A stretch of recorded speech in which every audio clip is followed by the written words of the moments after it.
ओडामल जी साहब ने द्रव्यान योग में क्या लिखा कि शीघ्र ही रागादि घटते और मोक्ष सदता है। बाकी 3 में नहीं लिखा है कि सीधा, समझ में ना। तो अभी द्रव्यान योग का अपने को बहुत महत्व है, और अपने को नहीं है, सभी को है, ख्याल में है ना। क्योंकि कई लोगों के ऐसे मन में रहता है कि द्रव्यान योग अभी अपने को कार्यकारी है, बाद में तो ठीक है, फिर अपन को गुणस्थान करणान योग आदि पढ़ना चाहिए, उनमें बहुत उपयोग लगाना चाहिए। ऐसा नहीं है। द्रव्यान योग सदा काल कार्यकारी है, निचली भूमिका में विशेष कार्यकारी है, और आगे की भूमिकाओं में श्रद्धान मजबूत रखने के लिए, अनुभव के लिए बार बार इसका अभ्यास अत्यंत जरूरी है। देखो, आचार्य कुंद देव ने जब ये पंच परमागम लिखे तो समय सर आदि ग्रंथों की रचना करी, तो उनने एक ग्रंथ बनाया नियम सार। तो नियम सार का भी उद्धरण गुरुदेव दे ही रहे थे। तो नियम सार जब कुंद देव ने लिखा, तो चूंकि अभी बहुत सारे लोग नियम सार का स्वाध्याय नहीं करते, अभी क्या है, स्वाध्याय करने की आदत ही नहीं है लोगों में। अब आजकल तो सुनने की लगी रहती है, पढ़ते नहीं खुद, और आप खुद नहीं पढ़ते हैं, ये बहुत बड़ी कमी है। जब तक ये बात आप समझ लो अच्छे से, जब तक आप स्वयं स्वाध्याय नहीं करोगे, स्वयं शास्त्रों को खोल के नहीं पढ़ोगे, ये आदत अपने अंदर नहीं डालोगे, तो सम्यक दर्शन दुर्लभ है। आपको ग्रंथ पढ़ना आना चाहिए, खोल के देखना चाहिए क्या लिखा आचार्यों ने। यहाँ तो एक बात चलती है कि भाई यार ये चर्चा आई तो इसमें से 2 लाइन पढ़ेंगे, बहुत चर्चा आएगी, लेकिन अभी पूरा पढ़ो। तो नियम सार में आचार्य कुंद देव कहते हैं कि मैं यह ग्रंथ अणीय भावना निमित्तम, निज भावना के निमित्त के लिए लिख रहा हूँ, माने खुद के पाठ के लिए लिख रहा हूँ। तो जब आप कुंद देव खुद के पाठ के लिए क्या लिख रहे हैं, अगर ये आपको देखना हो, मैंने कुंद के बारे में आप जरा विचार करो कि कुंद देव क्या पाठ करना चाहते हैं। जैसे अपना फेवरेट कोई भजन होता है कि नहीं, अपन रोज उससे गुनगुनाते हैं, अपनी कोई मन पसंदीदा पूजा होती है, कोई भक्ति होती है, होता है ना क्या, वो ये कोई प्रवचन होता है, ये भजन सुनता तो बहुत। तो कुंद का फेवरेट क्या था? एक तो अंदर में अपना त्रिकाली ध्रुव भगवान आत्मा था, और बाहर में अध्याय पंच परमिष्टि। लेकिन स्वाध्याय के लिए, खुद के पाठ करने के लिए उन्होंने खुद ही ग्रंथ बनाया, उसका नाम है नियम सार। तो नियम सार जब कुंद देव ने बनाया, तब आप उसको पढ़ के देखोगे तो आपको ऐसा लगेगा कि कुंद देव एक त्रिकाली ध्रुव भगवान आत्मा के अलावा कोई दूसरी बात करना ही नहीं चाहते। हाँ, कुछ और कहना ही नहीं चाहते, ना गुणस्थान, ना मार्गड़ा स्थान, ना पंच परमेष्टि, न तुम्हारे 3 लोक, न कर्म, न कुछ। वे तो ये कहते हैं कि हो उसी में है कि मैं बना बनाया सिद्ध हूँ। यहाँ तक तो ठीक है, ये तक कहते हैं कि जो सिद्ध भगवान में अष्टमूल गुण है ना, 8 गुण, वो 8 गुण मेरे में हैं अभी। ये इस नियम सार में कहते हैं। वो कहते हैं मुझे प्रतिक्रमण नहीं है, मुझे प्रायश्चित नहीं है, मुझे आलोचना नहीं है। एक शुद्ध आत्मा में रमना जमना ही प्रतिक्रमण है, प्रायश्चित है, आलोचना है, भक्ति है, शुद्ध उपयोग है। ख्याल में आया कि नहीं आया? सब कुछ एक शुद्ध आत्मा में रमने का नाम है। इसलिए मैं तो अपने स्वरूप में स्थिर होता हूँ। ऐसी बहुत अलौकिक बातें नियम सार में आचार्य कुंद देव ने कही, और वे रोज उनका पाठ करते थे, उनका गाथाओं का। सोचो बात। तो ये जो लोग ऐसे देखने में आता है कि द्रव्यान योग आदि का अभ्यास किया, समय सार आदि ग्रंथ पढ़े, और फिर क्या करते हैं कि उनके दिमाग में ऐसा बैठ जाता है कि हमने द्रव्यान योग का तो बहुत अध्ययन कर लिया, अब हम गोमट सार पढ़ेंगे, अब हम धवला पढ़ेंगे, अब हम जय धवला पढ़ेंगे, समझ में, हम सिद्धांत ग्रंथ पढ़ेंगे, अब हम करणान योग के बारी ग्रंथ पढ़ेंगे, चरणान योग पढ़ेंगे, प्रथमान योग पढ़ेंगे। तो वे क्या करते थे कि द्रव्यानुयोग को एक तरफ रख देते हैं और वो द्रव्यानुयोग का अभ्यास छोड़ देते हैं और एक कर्णानुयोग आदि में अपनी बुद्धि लगाते हैं। तो वहाँ क्या होता है कि बिल्कुल प्रत्यक्ष अनुभव की बात बता रहा हूँ। उससे क्या होता है कि वे द्रव्यानुयोग को बिल्कुल अभ्यास से छोड़ देते हैं और एक कर्णानुयोग आदि में विशेष घुस जाते हैं। तो उसका रिजल्ट ये आता है कि वे मूल तत्व ज्ञान ही भूल जाते हैं और फिर उन पे वो कर्णानुयोग इतना हावी हो जाता है कि फिर वो गुण स्थान, मार्गणा स्थान, फिर वो जीव के भेद प्रभेद, फिर वो जीव के अस्थि और ये सब इन चीज़ों में इतने उलझ जाते हैं कि वो सारा जीवन फिर इन्हीं कामों में लगा। फिर उसको और अच्छे से समझाना, कर्णानुयोग को और सरल करना, फिर ये बनाना, फिर उसकी पुस्तिका बनाना, फिर ये करना, फिर वो करना, फिर साहब बोर्ड से समझाएंगे, प्रोजेक्ट से समझाएंगे और फिर वो कर्णानुयोग आदि में इतना रस आने लगता है क्योंकि वो गणित है, ख्याल में ना, उसमें समझाने के लिए बहुत दुनिया भर की सूक्ष्म बातें हैं, तो उसको बहुत रस आने लगता है और वो इतना रस आने लगता है कि जो मूल तत्व ज्ञान जो द्रव्यानुयोग में बताया था वो छूट जाता है। ऐसा मैंने देखा है। और फिर वे कर्णानुयोग के मास्टरी हो गई, फिर वे कर्णानुयोग के विद्वान कहलाने लगे और फिर वे कर्णानुयोग के विद्वान इतने भयंकर हो गए कि उनसे कहो समय सार पढ़ाओ, वे समय सार खोलेंगे और कर्म प्रकृति समझाने बैठ जाएंगे। क्योंकि वो तो जीव की ऐसी नेचर है, वो जिस चीज़ का ज़्यादा अभ्यास करेगा उसके ज्ञान में, उसके चिंतन में वही चीज़ घूमने लगेगी। ख्याल में तो बिल्कुल सरल है, ये कोई कठिन नहीं है ये बात समझना।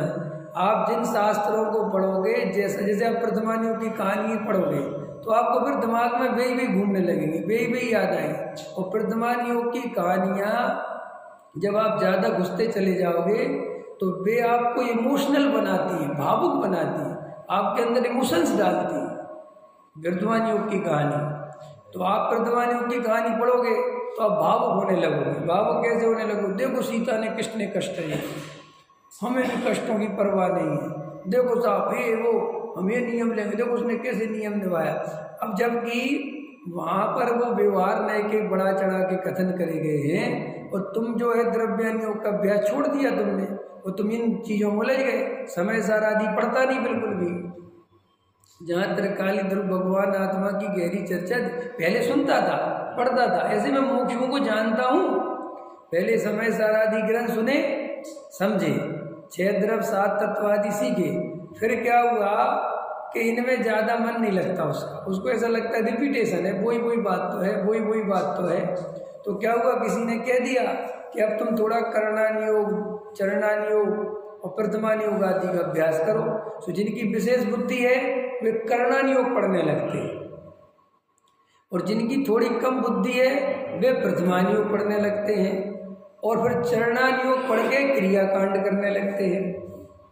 ऐसे करके द्रव्यानुयोग छोड़ देते हैं। ये टोडामल जी साहब कह रहे हैं, अपने को समझा रहे हैं। ये देखो क्या कहते हैं, तथा जिनके तत्व ज्ञान हुआ हो, तत्व ज्ञान हुआ हो माने समझ लो स्वरूप समझ में आ गया, वे जीव द्रव्यानुयोग का अभ्यास करें, माने छोड़े नहीं, करें, तो उन्हें अपने श्रद्धान के अनुसार जैसा उनका श्रद्धान है वैसा ही द्रव्यानुयोग कथन करता है, तो वैसे ही सर्व कथन द्रव्यानुयोग में प्रतिभाषित होते हैं। सो वहाँ जैसा श्रद्धान वैसे ही कथन। इससे क्या होगा कि श्रद्धा और मजबूत होगी। अंतर समझ में आएगी नहीं? श्रद्धा क्या होगी, हमें क्या श्रद्धा करनी है, कर्म बड़े बलवान, ये श्रद्धा करनी है कि कर्म मेरे से भिन्न है, कर्म मेरे को छूता नहीं, कर्म और मेरे में अत्यंत अभाव है, ये श्रद्धा करनी है। इन दोनों में से कौन सी श्रद्धा करनी है? रमेश जी, पंकज जी, कौन सी श्रद्धा करनी दोनों में से? कर्म बलवान है, कर्म मेरा अच्छा बुरा करते हैं कि कर्म मेरे को छूते नहीं, कर्म मेरे में है नहीं, इसमें से कौन सी श्रद्धा करनी है? ये वाली के कर्म मेरे को। तो अब ये कथन तो द्रव्यानुयोग में मिलेगा। अगर तुम कर्णानुयोग पढ़ने बैठोगे तो वो तो ये कहेगा कि कर्म ही कर रहा है सब कुछ, समझिए ना। तो वो कर्णानुयोग तो तुम्हारे श्रद्धान को विचलित कर देगा अगर मजबूत नहीं होगा तो कर्णानुयोग पढ़ने वालों की नैतिक जिम्मेदारी है कि अगर वे 2 घंटे 3 घंटे करणानि योग पढ़ते हैं तो 2 घंटे द्रव्यानि योग भी पढ़ना ही चाहिए। अरे वही प्रश्न हो गया। अरे आज वस्तु का जो स्वरूप है वो आचार्य लिखते कि नहीं लिखते, कर्म फिलॉसफी है कि नहीं। फिर ये अन्नमति तुमसे पूछते कि तुम्हारे यहाँ ये व्यवस्था चला कौन रहा है, ये जीव के मकान दुकान घर गृहस्थी अच्छा बुरा ये कौन कर रहा है। जब भगवान करता धरता नहीं है तो फिर क्या जवाब देते। तुम्हारे यहाँ तो लिखा ही नहीं होता, तुम्हारे यहाँ द्रव्य वगैरह लिखा होता तो तुम जवाब क्या देते। फिर हमें तो नहीं पता जी कौन कर रहा है, तो फिर कहना पड़ता ना कि कर्म का उदय है हमारे यहाँ। तो फिर कर्म का उदय तो समझाओ क्या है, तो इसलिए करना नहीं हो गए। 7 नरक हैं, 16 स्वर्ग हैं, सर्वार्थ सिद्धि है, जम्बूद्वीप है, भरत क्षेत्र है, ईरावत क्षेत्र है, नंदीश्वर द्वीप है, विदेश क्षेत्र है, वहाँ शिव मंदिर भगवान बैठे हैं। ये द्रव्यानियोग बताएगा, ये कौन बताएगा, सब करणानियोग बताएगा। अगर करणानियोग नहीं होगा तो कैसे पता चलता तुम्हें, ये व्यापकता कैसे पता चलती, कितना व्यापक है जैन धर्म। श्रीमंदर भगवान की जानकारी मिलती। फिर प्रथमानियोग नहीं लिखते तो इतिहास में कैसे कैसे महापुरुष हुए, उनका कैसा जीवन था, चौथे गुण स्थान में जीवन कैसा होता है, चक्रवर्ती आदि का वर्णन नहीं करते तो तुम्हें चौथे गुण स्थान में होता क्या क्या ये पता कैसे चलता। फिर तुम डिसाइड कैसे करते। तो जो व्यवस्था है वो तो देनी पड़ेगी ना, समझानी पड़ेगी ना चारों तरफ से। उसमें क्या है, चरणानियोग है तो कहाँ कितनी राशि है, किसमें कितनी हिंसा है, कहाँ जीव मरते हैं, ज़्यादा जीव कहाँ पाए जाते हैं, ये सब वर्णन, इसको खाने में इसको ये सब आचरण नैतिकता ये भी बहुत जरूरी है। तो इसलिए ऐसा तो विचार आना ही नहीं चाहिए कि क्यों तो लिखना तो, क्योंकि मैंने बताया जैन धर्म एकांतवादी दर्शन नहीं है, जैन धर्म आधा अधूरा दर्शन नहीं है। जैन दर्शन एक परिपूर्ण सर्वज्ञ केवली भगवान के द्वारा बताया गया एक अनेकांतमयी दर्शन है। इसमें सब तरह का वर्णन है, इसमें ऐसा कोई प्रश्न नहीं जिसका जवाब नहीं हो। यही तो इसकी सबसे बड़ी विशेषता है। इससे मुक्ति का मार्ग पूछो तो इसके पास जवाब है, इससे संसार का मार्ग पूछो तो इसके पास जवाब है, इससे तुम प्रकृति के बारे में पूछो, पॉल्यूशन प्रदूषण के बारे में पूछो तो इसका जवाब है, इसके बारे में परिवार में कैसे रहना चाहिए, तुम्हारा समाज के प्रति व्यवहार कैसा होना चाहिए, इसका भी वर्णन है। कर्म कैसे होते हैं, कितने प्रकार के होते हैं, कैसे काम करते हैं, जीव कैसे काम करता है, ये भी वर्णन है। शरीर का आत्मा का कैसे संबंध है, ये भी वर्णन है। जीव कौन से कर्मों का फल भोग के कहाँ जाता है, कैसे कर्म बंध के कैसे स्वर्ग आदि नरक आदि में गति होती है, सब वर्णन है। यहाँ तक कि विग्रह गति क्या होती है, यहाँ तक कि सिद्ध भगवान सिद्ध सदा में कैसे विराजमान होते हैं। ख्याल में है ना, एक सिद्ध के अंदर अनंत सिद्ध समाये हुए हैं। तो ये तो छोड़ो कि सब ये क्यों है, क्यों नहीं है, क्यों का वहाँ श्री गुरु कहते हैं सब चीज़ों के अपने अपने प्रयोजन हैं। सो जो बात जिस प्रयोजन से कही गई हो उसे उसी प्रयोजन से समझना चाहिए। कर्णानियोग की बातें निमित्त की तरफ से, कर्म की तरफ से, 3 लोक की तरफ से उनका वर्णन है, तो उन्हें वैसा समझना चाहिए। और उनका मेरी आत्मा से दूर दूर तक कोई संबंध नहीं है। हमें अमेरिका का नॉलेज होना चाहिए कि नहीं होना चाहिए, बिल्कुल होना चाहिए, क्या दिक्कत है। अमेरिका है, दुनिया है, इतनी बड़ी है, जनरल नॉलेज, लेकिन उससे मेरा संबंध कोई नहीं है। ख्याल में है ना, समझने के लिए समझ लिया कि साहब हमारे देश जैसे और भी देश हैं, समझ में आया, और वहाँ ऐसे, लेकिन हमारा उससे कोई वहाँ ऐसे ही। तो अपन तो ये समझा रहे थे कि बहुत सारे लोग देखे जाते हैं, आप जागृत होकर देखना कि समय सार आदि उनने थोड़ा बहुत सुना, वो भी ढंग से पढ़ा नहीं, खुद व्यवस्थित। अभी अपने मुमुक्षुओं में मैं गारंटी देता हूँ 80% मुमुक्षु ऐसे जिनने खुद कभी समय सार नहीं पढ़ा,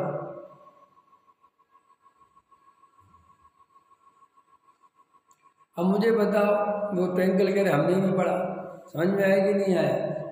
रमेश जी आपने पढ़ा है? जब देखो आपने पढ़ा है पूरा व्यवस्थित, एक तो है कम से कम पढ़ा है, आपने पढ़ा पूरा व्यवस्थित। मतलब भाई साहब ने आप कुछ अनुभव में लाया, आपका पढ़ना होता है, ये जो पढ़ ले तो फायदा क्या हुआ? ये पढ़ लिया अनुभव में। अरे अरे अरे बहुत अच्छा, बहुत ठीक है, वो उसके आगे की बात, वो उसके आगे का स्टेप पहले बोल रहे हो, वो आगे का स्टेप है। वैसे तो हम डेली आते हैं तो पढ़ा, आप समझे नहीं। पढ़ना मतलब खुद से एकांत में बैठ के उसका अध्ययन करना, पढ़ना, फिर अनुभव में आएगा। पढ़े बिना क्या अनुभव में आएगा? आप कह रहे अनुभव बिना पढ़े की कीमत क्या? अब इसका उल्टा करो, पढ़े बिना अनुभव कैसे आएगा? पहले तो बताओ, जब तक समझोगे नहीं अनुभव कैसे आएगा? ये जो उसके लिए कहा कि पढ़ पढ़ के पंडित हुआ आत्म न जाने, वो उसके लिए क्यों पढ़ने ही में उलझ के रह गया, उसने प्रयोग ही नहीं किया। इसके लिए तो वो अर्थ है। और कोई इसका अर्थ ये करेगा पढ़ने में कुछ होता ही नहीं, हम तो पढ़ते ही नहीं, तो भैया पढ़ेगा ही नहीं तो अनुभव किसका करेगा? वस्तु स्वरूप समझेगा कैसे? इसलिए अभी मैं तो अभी जो समझा रहा हूँ पहले वो समझो। अपने बहुत से मोक्षु हैं, समय सारा आदि पढ़ा ही नहीं, बस सुन लिया, कभी कोई गाथा सुन ली, कभी कोई गाथा सुन ली, कभी कोई गाथा सुन ली, कभी कोई गाथा सुन ली, ठीक है कि नहीं? और फिर ऐसा सुन सुन के समझते हैं कि हमने तो समय सार सुन लिया, पढ़े। अब क्या हुआ कि अब चूंकि आत्मा की बात तो रिपीटेशन होगी, जैसे आप पूज्य गुरुदेव श्री के प्रवचन में आपका मन क्यों नहीं लगता? मुझे पता है आपको लगता है कि वो वही बात बता रहे, कल भी बहुत बताई थी, आज भी वही बताई थी, परसों भी कोई बताई थी भैया, लेकिन वो बात बता तो रहे हैं बार बार, और तुम्हें उससे बोरियत हो रही, तुम उसकी जगह ये सोचो कि हमें श्रद्धान अभी तक नहीं हुआ। इतना रोज बताने पर भी श्रद्धान हमारा वहीं का वहीं है, तो बताओ वे गलत है कि हम गलत हैं? अगर हम तुम्हें मैथ्स का कोई प्रश्नावली सॉल्व करने के लिए दें, मैथ्स होती ना गड़े, अब तुम कर ही नहीं पाते, तुम आगे की प्रश्नावली पढ़ा रहे कि यही कराएंगे। मैथ्स पढ़ाने वाला कैसे पढ़ाता है कि भैया ये आगे फॉर्मूला लगाना आ गया, कि नहीं आ रहा तो नहीं आ रहा तो लगाओ, कि भैया 100 बार रजिस्टर करो। अपन को याद है ना, अपन पढ़ते थे तो मैथ्स अपन उसके लिए एक रफ रजिस्टर खरीद के लाते थे, और के लिए तो नहीं लाते, लेकिन उसके लिए लाते थे कि क्यों? कि भाई बार बार अभ्यास करना है। एक सवाल किया, लगने लगा कि आ गया, ऐसा लगता है ना आ गया, तो देखो वो गणित बनाने वाले का सिस्टम क्या है, उसी टाइप के वो 10 सवाल बनाता है। क्या बोलते हैं उसको? एग्जाम्पल, वो बोलते ना, भूल गया मैं, अभी हिंदी में प्रश्नावली बोलते हैं उसको, अभी इंग्लिश में भी कुछ बोलते हैं, सम्स नहीं, वो एक्सरसाइज, बराबर एक्सरसाइज, भाई एक्सरसाइज करो कि भाई कि साहब हमने तो एक सवाल कर लिया, अब आगे भैया एक की बात नहीं है, अब इसके 10 करो। 10 क्यों करवाता है वो बताओ जल्दी? कि भाई जितनी प्रैक्टिस करेगा उतना ये तेरा मजबूत हो जाएगा, और वो एक करके छोड़ दे कि अब तो आ गया, गारंटी से भूल जाएगा। बिल्कुल ऐसे ही तत्व ज्ञान है, बिल्कुल ऐसे। आप जिस रिपीटेशन को देख देख के बोर होते हो और बातचीत करने लगते हो, आप कभी ये विचार नहीं करते कि ये जो गुरुदेव फरमा रहे हैं ये अभी मेरे श्रद्धान में नहीं आया। वो कह रहे हैं कि व्रतशील संयम आदि से कुछ नहीं होता, सम्यक दर्शन के बिना धर्म नहीं होता, ये श्रद्धान में आया। अगर ये श्रद्धान में आवे तो व्रतशील संयम से पहले सम्यक दर्शन में ताकत लगा, लेकिन सम्यक दर्शन में कहाँ ताकत लगाता है? व्रतों की चिंता है, नियम धर्म की चिंता है, पूजा पाठ की चिंता है, भक्ति नहीं रह जाए, चावल चढ़ाना नहीं रह जाए, बादाम नहीं चढ़ानी रह जाए, वहाँ कितना सावधान रहता है। लेकिन मुझे सम्यक दर्शन नहीं है, इसकी कोई चिंता नहीं है। और सम्यक दर्शन के नाम पे बोलता है कि साहब अनुभव के बिना तो कुछ नहीं होता, तो भैया अनुभव के बिना कुछ नहीं होता तो करो ना अनुभव। हम भी कह रहे अनुभव के बिना कुछ, लेकिन अनुभव करना तो पड़ेगा। पैसे के बिना कुछ नहीं होता, बिल्कुल ठीक है, तो पैसा कमाओ। एक गाना गाने से क्या होगा कि पैसा के बिना कुछ? अरे भैया जाओ कमाओ, ऐसे ही अनुभव के बिना धर्म नहीं होता। तो अनुभव के बिना धर्म नहीं होता तो अनुभव करो कि साहब अनुभव कैसे करें, पूजा पाठ कैसे करते हो, भक्ति कैसे करते हो, हैं करते हो ना ये सब पूजा पाठ भक्ति? कभी कभी कभी कभी रोज नहीं करते, ये रोज तो पूजा करते हो। टाइम खत्म होगा कह रहे हैं, टाइम खत्म हुआ मत बोलो, टाइम खत्म हो गया बंद करो। पूजा करना भी भक्ति है, पंडित जी कह रहे हैं। ये नहीं कह रहे हैं, वो भी कह रहे हैं वो भक्ति है, भजन गाना वो भक्ति है। भजन गाना पूजा करना सब भक्ति है। मैं तो ये कह रहा हूँ कि ये करते हो ना रोज, लेकिन अनुभव के लिए क्या करते हैं कि अनुभव के लिए कुछ नहीं करते। तो श्री गुरु कहते हैं कि तू ये बातें बनाता है कि शास्त्र पढ़ने से क्या होता है, अनुभव तो करो। अरे तो तू करना है, किसको कह रहा है ये, तू किसको कह रहा है? तू खुद सोच कि मैं क्या कर रहा हूँ। भैया दुनिया में कल मैं एक स्वाध्याय सुन रहा था, दुनिया में सबसे बढ़िया काम है सलाह देना। क्या समझ में? एडवाइस। जो हिंदुस्तान में सबसे ज्यादा ली और दी जाती है लेकिन अमल कोई नहीं करता। कि क्यों एडवाइस क्यों दी जाती है? क्योंकि एडवाइस देने में कुछ भी नहीं लगता। नहीं समझ? जैसे अभी आप कहो मेरे पेट में दर्द है, मैं तुम्हें 10 तरीके बता दूंगा ऐसे खा लेना, जबकि मैंने खुद के दर्द हुआ हो तो नहीं खाया होगा, क्योंकि इतना कड़वा कौन खावे, लेकिन मैं तुम्हें बता दूंगा तू खा ले। और वो भी कहता ठीक है जी ठीक है जी खा लेंगे, खाता वो भी नहीं